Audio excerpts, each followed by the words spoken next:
Praise the Lord. தினம் ஒரு தகவல் மூலமாய் உங்களை சந்திப்பதில் மிகுந்த மகிழ்ச்சி அடைகிறேன். கர்த்தர் உங்களை ஆசீர்வதிப்பாராக. பாருங்கள், சில நேரங்களில் சிலருக்கு அட்வைஸ் பண்ணால் சுத்தமாக பிடிக்காது. சில சிறு பிள்ளைகளாக இருந்தாலும் சரி, பெரியவர்களாக இருந்தாலும் சரி, யாருக்காக இருந்தாலும் அறிவுரை சொல்லுவது அதிகமாக விரும்புவது கிடையாது, இல்லையா? சிலர் நல்ல ஆலோசனை சொல்லுவார்கள். நீ கெட்ட பழக்கங்களுக்கு அடிமையாகாதே, நீ வீண் வார்த்தை பேசாதே, அல்லது நீ குடிகாரனாக இருக்காத, நீ போதை பழக்கத்துக்கு அடிமையாக இருக்காத, நீ இந்த காரியங்களை செய்யாத, நீ இந்த இடத்துக்கு போகாத, இப்படியெல்லாம் அட்வைஸ் சொல்லுவாங்க. ஆனால் இது அநேகருக்கு பிடிப்பதில்லை, இல்லையா? மனதுக்கு ஏற்றுக்கொள்வதில்லை. சிலர் அதை வெறுத்து விடுவார்கள். சிலர் மாறாக நான் அதையே செய்வேன் என்று சொல்லி அதை செய்ய முற்படுவார்கள், இல்லையா? அப்படிப்பட்ட நிலையில் இருக்கிற மனிதர்களாகிய நீங்களாக இருந்தாலும் சொல்லி, அப்படிப்பட்ட நபர்களுக்கு தான் இன்று ஆண்டவர் வார்த்தையை கொடுக்கிறார்.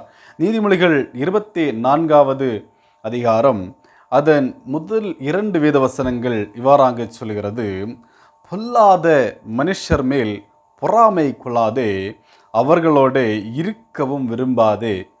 அவர்கள் இருதயம் கொடுமையை யோசிக்கும், அவர்கள் உதடுகள் தீவினையை பேசும். பாருங்கள், அவர்களோடு இருக்க விரும்பாதே. பாருங்கள், சிலர் அட்வைஸ் சொல்லுவாங்க, மீண்டும் அவர்கள் முன்னாடியே அமர்ந்திருப்பாங்க, இல்லையா?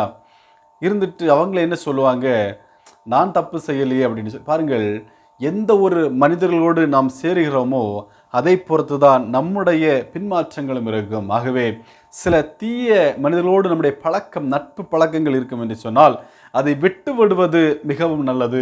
அவர்களோடு சேராமல் இருப்பது மிகவும் நல்லது. அவர்களோடு சேர்வதை விட நாம் தள்ளி நிற்பது மிகவும் நல்லது. பாருங்கள், அப்படி இருக்கிற பொழுது நம்முடைய வாழ்க்கையும் பாதிக்காமல் இருக்கும்.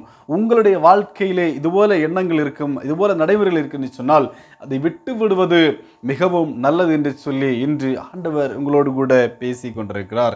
அவர்கள் இருதயம் கொடுமையை யோசிக்கும். பாருங்கள், அவர்கள் இருதயம் கொடுமையை யோசிக்கும். நீங்கள் 3 நாட்கள் அல்லது 4 நாட்கள் அவர்களுக்கு அட்வைஸ் சொல்லுவீர்கள்.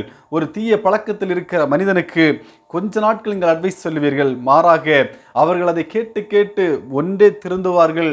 திருந்த மனமில்லை என்று சொன்னால் மாறாக தீய சிந்தையை உங்களுக்கு எதிராக திருப்புவார்கள், தீய வார்த்தைகளை உங்களுக்கு எதிராக திருப்புவார்கள். ஆகவே தான் அவர்களை விட்டு தள்ளி இருப்பது, ஒதுங்கி இருப்பது மிகவும் நல்லது என்று சொல்லி வேதம் நமக்கு கற்றுத்தருகிறது. பாருங்கள், அவர்களோடு இருக்கவும் விரும்பாதே என்று சொல்லி.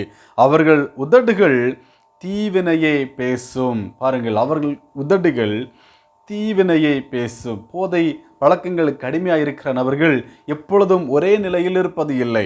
அவர்கள் பல நேரம் பல வழிகளிலே யோசிக்கக்கூடியவர்கள். காரணம், அவர்களுக்கு சாத்தானாகிய தீய கிரியைகள் அவர்களை ஆளுகை செய்து கொண்டிருக்கும்.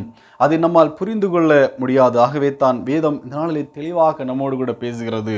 பொல்லாத மனுஷர் மேல் பொறாமை கொள்ளாதே, அவர்களோடு இருக்கவும் விரும்பாதே. அவர்கள் இருதயம் கொடுமையை யோசிக்கும், அவர்கள் உதடுகள் தீவினையை பேசும், தீமையான காரியங்களை பேசும். உங்களுடைய வாழ்க்கையில் இதுபோன்ற செயல்கள் இருக்கும் என்று சொன்னால் ஆண்டவர் இந்த எச்சரிப்பின் வார்த்தையை உங்களுக்கு தருகிறார். நீங்கள் நல்ல வழிகளை இருக்க விரும்புகிறீர்கள், நல்ல செயல்களை செய்ய விரும்புகிறீர்கள். ஆகவே நீங்கள் அதிகமாக கெட்ட மனிதனோடு சேர வேண்டாம் என்று சொல்லி இந்த ஆண்டவர் உங்களோடு கூட பேசி கொண்டிருக்கிறார். நல்ல எண்ணங்களோடு இருக்க கர்த்தர் உங்களுக்கு அறிவுறுத்தல் தருகிறார். நீங்கள் ஆண்டவரை அறிந்தவர்கள், ஆண்டவரை நேசித்தவர்கள், ஆண்டவருடைய வேத வசனத்தை தியானிக்கிறவர்கள், கர்த்தருடைய வார்த்தையை கேட்பவர்கள், பலருக்கும் சொல்ல வேண்டும் என்று சொன்ன ஆசை உங்களிடத்திலே உண்டு, உண்மைதான். ஆனாலும் அதற்காக அதிக அளவிலே தீய மனிதர்களோடு சேர வேண்டாம், அவர்களை திருப்பவும் முயற்சிக்க வேண்டாம். காரணம், அந்த இடத்திலே நம்முடைய பரிசுத்தம் கெட்டுப்போகும். ஆகவே நம்முடைய பரிசுத்தம் கெட்டுப்போக கூடாது என்று சொல்லி கர்த்தர் உங்களோடு எச்சரிப்பின் வார்த்தையை கொடுக்கிறார். ஆகவே உங்களுடைய வாழ்க்கையிலே நல்ல எண்ணங்கள் இருக்கிறது, அவர்களை திருத்த வேண்டும் என்று சொல்லி ஆனால் அது எப்படி என்று சொல்லி நல்ல முறையில் யோசியுங்கள், ஆண்டவரிடத்தை கேளுங்கள். மாறாக நான் அவரிடத்தில் சேர்ந்து தான் இதை செய்ய வேண்டும் என்று சொல்லுகிற எண்ணம் உங்களுக்குள்ளே இருக்கும் என்று சொன்னால் இன்றைய அதை விட்டுவிடுங்கள். கர்த்தர் உங்களுக்காய் அற்புதங்களை செய்வார். ஜெபிக்கலாமா? எங்களை நேசிக்கிற நல்ல ஆண்டவரே, நல்ல ஒரு ஆலோசனை நம்முடைய பிள்ளைகளுக்காய் கர்த்தர் தந்தீர், அதற்காக நன்றி. இதை யார் யார் கேட்டார்கள், யார் யார் இதை மனதில் எடுத்துக்கொள்கிறார்கள், யார் யார் தங்களுடைய வாழ்க்கைக்காக ஏற்றுக்கொள்கிறார்கள் என்பதை என் ஆண்டவர் அறிவீர். என்னுடைய வாழ்க்கையில் நல்ல திருப்பங்களை தாரும், நல்ல செயல்களை கர்த்தர் தாரும். ஒருவேளை பாவத்துக்கு அடிமைப்பட்டு நம்முடைய பிள்ளைகள் இருப்பார்கள் என்று சொன்னால் அவருடைய வாழ்க்கையில் நல்ல விடுதலை கர்த்தர் கட்டளையிட்டு தாரும். நீர் செய்கிற அற்புதமான காரியங்களுக்காய் நன்றி என்று சொல்லி துதிக்கிறோம். துதிகன மகிமையெல்லாம் உமக்கே செலுத்துகிறோம். இயேசு கிறிஸ்துவின் இன்ப நாமத்தில் ஜெபிக்கிறோம். ஜெபங்கள் அன்பு நல்ல ஆண்டவரே. ஆமேன், ஆமேன். கர்த்தர் உங்களை ஆசீர்வதிப்பார். ஆமேன்.